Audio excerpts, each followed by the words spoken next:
Hello friends, आप सभी कैसे हैं। तो यहाँ से फ्रेंड्स फाइनली हम स्टार्ट करने वाले हैं अपना डेवलपमेंट प्रोसेस के उन सारे स्टेप्स को जिन स्टेप्स को कंप्लीट करने के बाद हम क्रिएट कर पाएंगे एक PHP based application with WordPress rest APIs। तो यहाँ जबकि ये फर्स्ट वीडियो तो यहाँ स्टार्ट करेंगे all about the concept of log n page layout. उससे पहले मेरी छोटी सी रिक्वेस्ट है, अगर आप इस चैनल पे नए हो, सब्सक्राइब नहीं किया है, फटाफट चैनल को सब्सक्राइब कर दीजिए। आपके सब्सक्राइब करने से मुझे प्यार और चैनल को सपोर्ट मिलता है।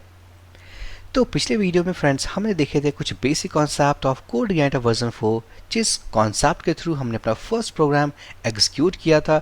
उसी सेम पैटर्न में हम देखेंगे how to create our login page layout.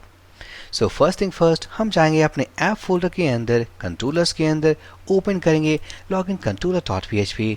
Remember, इस वाले फाइल को हमने पिछले वीडियो में क्रिएट किया था। अब यहाँ आने के बाद हम क्या करेंगे, जैसा कि हम जानते हैं हम क्रिएट करने वाले हैं लॉगिन लेआउट। सो लॉगिन लेआउट को ओपन करने के लिए हम क्रिएट करेंगे उसका एक एसोसिएटेड मेथड। सो just go inside login controller, हम इसे रिमूव करेंगे। Let's add a comment that is login page layout, और यहाँ होने वाला है पब्लिक फंक्शन लॉगिन। और यहाँ पर जैसे कि मैंने बताया था, किसी व्यू फाइल को रिटर्न करने के लिए हम यूज़ करने वाले हैं व्यू हेल्पर फंक्शन। तो यहाँ होने वाला है रिटर्न व्यू, और यहाँ फ्रेंड्स इस पैरेंथेसिस के अंदर, डबल कोट्स के अंदर हमें पास करना है व्यू फाइल नेम। तो चलते हैं व्यूज़ फोल्डर के अंदर। तो यहाँ पर WP फोल्डर के अंदर हमने पिछले वीडियो में एक फाइल क्रिएट किया था for login view, and that is login_view.php। अब कैसे इस फाइल को यूज़ करना, तो सिंपली इस व्यू हेल्पर फंक्शन के अंदर, इस पैरेंथेसिस के अंदर, डबल कोट्स के अंदर just write the view file name and it is login view. So यहाँ फ्रेंड्स कंट्रोलर का जो लॉजिक था हमारे इस वीडियो के लिए वो हमने कंप्लीट कर लिया। एक और छोटा सा चेंज हम करना चाहेंगे, और दैट इज़ कि जो व्यू हेल्पर फंक्शन हमने यूज़ किया अपने इस लेआउट को लोड करने के लिए, जैसे हम इसे यूज़ करते हैं it automatically search this file inside app and views folder. पर यहाँ देख पाएंगे इस वाले व्यू फाइल को हमने क्रिएट किया है inside this app folder, views folder and WP folder. तो जैसा कि मैंने बताया, ये जो फंक्शन है it search this file inside app and views folder. But यहाँ फ्रेंड्स इस फाइल को लोड करने के लिए हमें जाना होगा इनसाइड दिस WP फोल्डर। तो हम क्या करने वाले हैं, फोल्डर नेम भी ऐड करेंगे। सो WP/login_view। सो सक्सेसफुली हमने फाइल को लिंक कर दिया है। अब क्या करना, लेआउट को क्रिएट करना है। तो इसे फर्स्ट हम क्लोज करेंगे। Let's open login_view.php। तो यहाँ फ्रेंड्स इस वाले फाइल के कंटेंट के लिए चलते हैं ब्राउज़र पे, और यहाँ मैंने गिटहब रिपॉजिटरी ओपन किया है, दैट इज़ github.com/OWThub। आपको इस लिंक पे जाना है, क्लिक ऑन रिपॉजिटरीज, हम इस पर क्लिक करेंगे। क्लिक करने के बाद हम देख पाएंगे हमारे पास एक रिपॉजिटरी है, that is WP-JSON API PostGres pages. Just click on it. Click करने के बाद हमारे पास वो सारे पेजेस और उनके डिज़ाइंस मिलने वाले हैं। तो यहाँ देख पाएंगे login.php। Just click on it. इसके अंदर जितने भी कोड होंगे हम सारे को कॉपी करेंगे। सो कॉपी आइकन, हम इस पर क्लिक करेंगे। क्लिक करने के बाद कोड को कॉपी करने के बाद हम यहाँ सिंपली इसे पेस्ट कर देंगे। एक और बात, चलेंगे वापस से अपने उस रिपॉजिटरी के अंदर, क्लिक ऑन style.css। इस वाले फाइल में हमारे पास वो कंप्लीट CSS कोड होने वाले हैं जो हमने यूज़ किया है अपने सारे पेजेस के अंदर। सो सिंपली हम इसे भी कॉपी कर लेंगे। सो कॉपी रॉ फाइल, हम यहाँ जाएंगे और अपने इस एप्लीकेशन के अंदर just go outside of this app folder. हम जाएंगे ऐप फोल्डर के बाहर अपने इस पब्लिक फोल्डर के अंदर। Let's create a file something called style.css, और उन सारे कोड को हम यहाँ पेस्ट कर देंगे। अब चलते हैं वापस से अपने इस login_view.php पे। तो देख पाएंगे हमारे पास एक सिंपल बेसिक HTML कोड है। देख पाएंगे head tag, here we have title. उसके बाद हमारे पास बॉडी में एक div है, that is container and login container. उसके बाद हमारे पास एक फॉर्म लेबल है, दैट इज लॉगिन। उसके बाद हमारे पास कुछ अलर्ट मैसेजेस हैं, this is for error response and success response. इन दोनों divs को हम कंडीशनली लोड करेंगे। अगर हमारे पास कोई एरर हो तो हम इस वाले div को यूज़ करने वाले हैं, और अगर हमारे पास कोई सक्सेस रिस्पॉन्स हो तो हम इस वाले div को यूज़ करने वाले हैं। So conditionally by using session helper function हम इन्हें यूज़ करेंगे। बट फिलहाल इट इज़ ओके।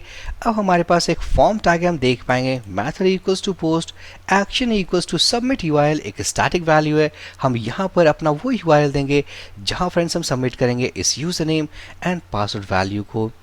अब क्या करते हैं, सो यहाँ देख पाएंगे हमारे पास इस वाले फाइल का लिंक इस वाले फाइल पे नहीं है, तो इस वजह से क्या होगा, जो डिज़ाइन होने वाला है इस पेज का वो कम्प्लीटली डिस्टॉर्टेड होगा। हम उसे भी देख लेते हैं। सो अब क्या करेंगे, इन दोनों फाइल्स को साथ करने के बाद चलते हैं कॉन्फ़िग फोल्डर के अंदर जो कि होने वाला इनसाइड दिस ऐप फोल्डर, और यहाँ से ओपन करेंगे routes.php।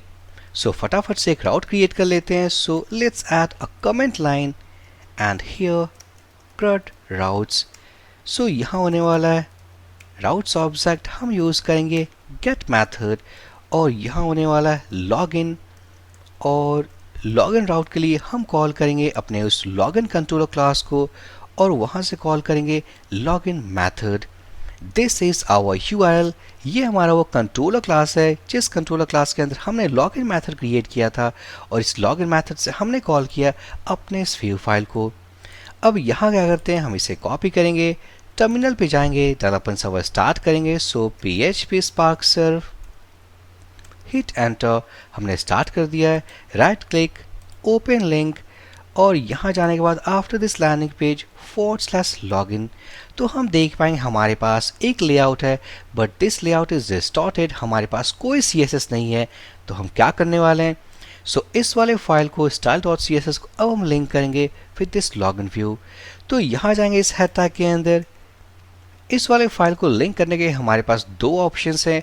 या तो हम यूज़ कर सकते हैं HTML का लिंक टैग, किस तरीके से करेंगे, तो सिंपली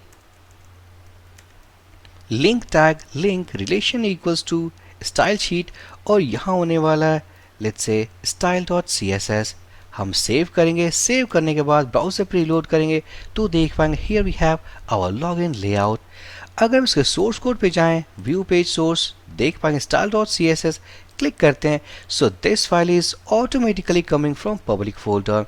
इस एप्लीकेशन को ये पहले से पता है कि अगर आपने कोई भी CSS या जावास्क्रिप्ट या इमेजेस को लोड किया हो, और अगर आपने इस तरीके से यूज़ किया हो, तो automatically application searches all this files from public folder. अब अगर मान लेते हैं इस वाले फाइल को आपने रखा हो पब्लिक के अंदर किसी सब फोल्डर के अंदर, तो यहाँ फ्रेंड्स देना है css/style.css। तो इसका मतलब है आपने इस वाले फाइल को रखा है पब्लिक फोल्डर के अंदर, CSS फोल्डर के अंदर style.css। हम इसे रिमूव कर देते हैं। So friends, this is the first option to use style.css using HTML link tag. अब हम देखने वाले हैं अपने बेस्ट ऑल्टरनेटिव ऑप्शन, जहां यूज़ करेंगे CodeGyada 4th वर्जन के एक हेल्पर फंक्शन को to load this style.css file. हम इसे रिमूव करेंगे तो ये देख पाएंगे ये एक HTML एलिमेंट है। हम इसे रिमूव करेंगे, रिमूव करने के बाद जस्ट यूज़ और PHP टैग PHP, और यहाँ यूज़ करेंगे echo, और हम कॉल करने वाले हैं लिंक टैग एक हेल्पर फंक्शन, और इस हेल्पर फंक्शन के अंदर हम देने वाले हैं अपने उस फाइल नेम के पाथ को। So simply this file is coming from public folder, so link tag के अंदर just right style.css। So automatically this helper function will load this file from public folder। अब यहाँ मैं यूज़ करूँगा PHP का short hand tag. So instead of PHP echo हम इसे remove करेंगे और यूज़ करेंगे इक्वल्स टू साइन। सो यहाँ नेक्स्ट हम इसे सेव करेंगे। होपफुली हमारे पास एक एरर आने वाला है जिसे हम रिजॉल्व भी करेंगे। तो सेव करने के बाद चलते हैं ब्राउज़र पे, लेट्स रीलोड, तो हम देख पाएंगे we seem to have hit a snag, please try again later. अब यहाँ फ्रेंड्स हमारे पास एक एरर है, but error is not meaningful, हमें कोई आइडिया नहीं है what is the error and how to fix. So इस एरर को सही से देखने के लिए हम क्या करते हैं, चलते हैं एडिटर में। यहाँ इस सेटअप के अंदर हमें मिलने वाला एक इंपॉर्टेंट सा file and that is env। अभी देख पाएंगे हमारे पास इसी सेटअप में एक फाइल है call env, but this file is not in use.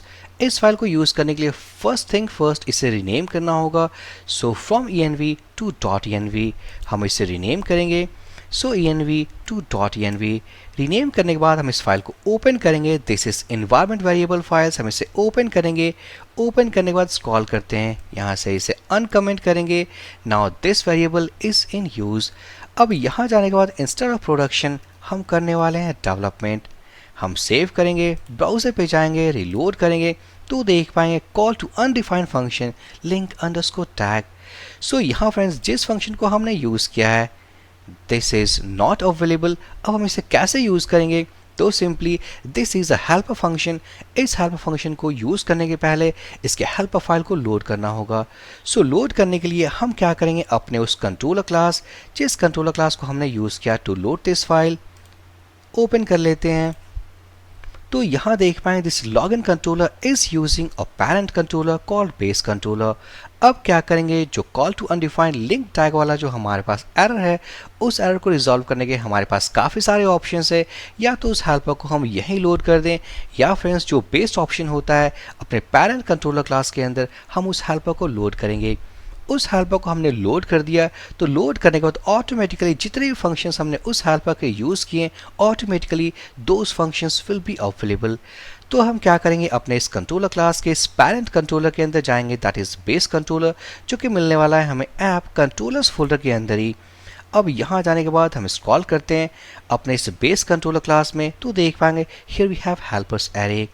इस एरे के अंदर सिंपली आपको टाइप करना है HTML। इस HTML हेल्पर को आपने लोड कर दिया तो जितने फंक्शंस जो ये प्रोवाइड करता है आप उन सभी को यूज़ कर सकते हो।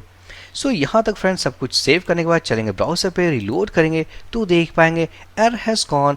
अब क्या करेंगे, चलते हैं सोर्स कोड पे तो देख पाएंगे हमारे पास वैसे काफ़ी सारे एक्स्ट्रा कोड भी आने वाले हैं। दिस इज़ बिकॉज कि हमने ऑन किया अपना डेवलपमेंट मोड।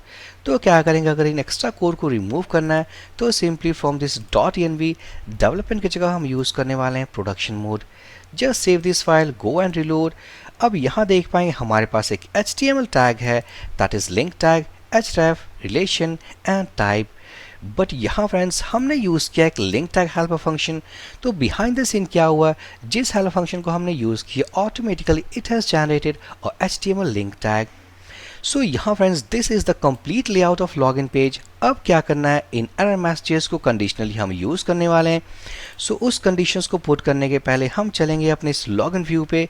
फॉर एग्जांपल अगर हमारे पास कोई एरर रिस्पॉन्स हो तो हम उसे रीड करेंगे inside this PHP tag. Let's say if हम यूज़ करेंगे सेशन हेल्पर फंक्शन, एक होने वाला की call error. Let's close this PHP tag and open this PHP tag so that कि इसके बीच में हम इस कोड को लिख पाएँ। हम इसे कट करेंगे, कट करने के बाद हम इसे पेस्ट कर देंगे। सो यहाँ फ्रेंड्स क्या किया, हमने एक कंडीशन पुट किया है। कंडीशन के बेसिस पे यह है कि अगर हमारे पास कोई एरर हो, जिस ऑब्वियस एरर को हम स्टोर करेंगे अपने इस एरर की में, अगर हमारे पास एरर की में कोई एरर मैसेज है तो हम इस div को प्रिंट करेंगे। इसी तरीके से सेम कॉन्सेप्ट में हम यहाँ पर भी जाएंगे फॉर सक्सेस रिस्पॉन्स, और इंस्टेड ऑफ स्टैटिक मैसेज हम क्या करेंगे, अपने उस एरर मैसेज को भी प्रिंट करना है। सो जस्ट PHP echo या होने वाला session helper function and error की। सो जब भी कोई एरर जनरेट होने वाला है तो उस एरर मैसेज को हम स्टोर करेंगे अपने इस एरर की में। अब यहाँ नेक्स्ट हमें जाना और चेक करना for this success response. So PHP tag if session और नॉट सेशन अबाउट सेशन, और हम यूज़ करने वाले हैं success. This is the key name जिस की में हम स्टोर करेंगे अपने उस सक्सेस रिस्पॉन्स के मैसेज को।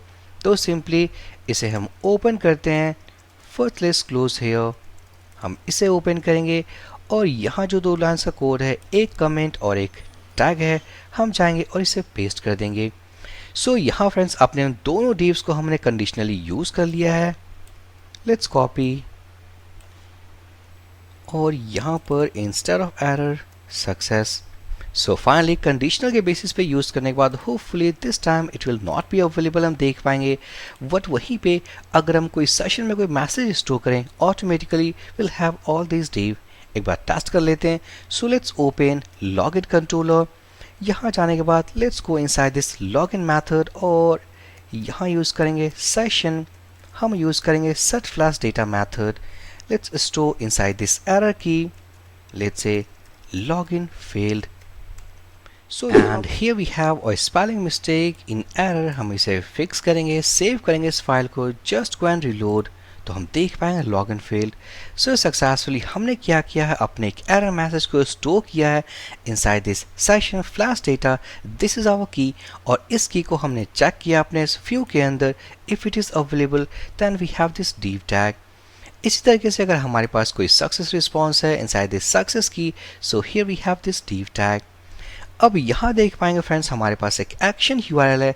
तो यहाँ क्या करना है, हमें एक URL को पास करना है जिस URL पे हम पुट करने वाले हैं या हम सेंड करने वाले हैं अपने यूज़र नेम को एंड पासवर्ड को। तो यहाँ क्या करेंगे, चलेंगे routes.php के अंदर और यहाँ करने वाले हैं routes ऑब्जेक्ट पोस्ट मेथड, और यहाँ यूज़ करेंगे सेम राउट को लॉगिन, यूज़ करेंगे लॉगिन कंट्रोलर और लेट्स से सबमिट लॉगिन। क्या कह सकते हैं, कुछ और नाम रख सकते हैं जैसे कि ऑथेंटिकेट यूज़र। अब क्या करना है, इस वाले मेथड नेम को हमें कॉपी करना है। कॉपी करने के बाद चलेंगे लॉगिन कंट्रोलर के अंदर और यहाँ होने वाला है handle login form submit. So public function and here we have the function name. So simply जिस फॉर्म को हमने क्रिएट किया है इस फॉर्म को सबमिट करना है अपने इस URL पे so that कि हम इस मेथड को हिट कर पाएँ, और इस मेथड के अंदर हमारे पास वो कंप्लीट कोड होने वाला है जिस कोड में हम यूज़ करेंगे वर्डप्रेस की JSON REST API कॉन्सेप्ट को टू ऑथेंटिकेट एडमिन लॉगिन, और उसके बाद जनरेट करेंगे एक JWT टोकन वैल्यू, ताकि उस टोकन वैल्यू को जनरेट करने के बाद हम क्या करेंगे फर्दर अपने API कॉल्स में यूज़ करेंगे to complete all request. So this is post request type, क्योंकि इस वाले को हम सबमिट करने वाले हैं यूजिंग पोस्ट रिक्वेस्ट टाइप।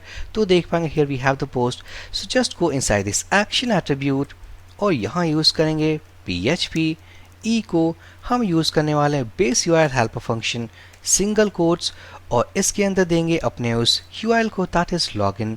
सो इस लॉगिन को हिट करने वाले हैं पोस्ट रिक्वेस्ट टाइप, तो ये जाएगा routes.php में login post request type. So it will call this authenticate user method from this login controller. अब यहाँ फ्रेंड्स एक और बात, जिस हेल्पर फंक्शन को हमने लोड किया base URL it comes from URL helper. तो क्या करेंगे, हम चलेंगे बेस कंट्रोलर के अंदर, यहाँ इस हेल्पर्स एरे के अंदर HTML के बाद एक और हेल्पर को हम यूज़ करेंगे दैट इज़ कॉल्ड URL।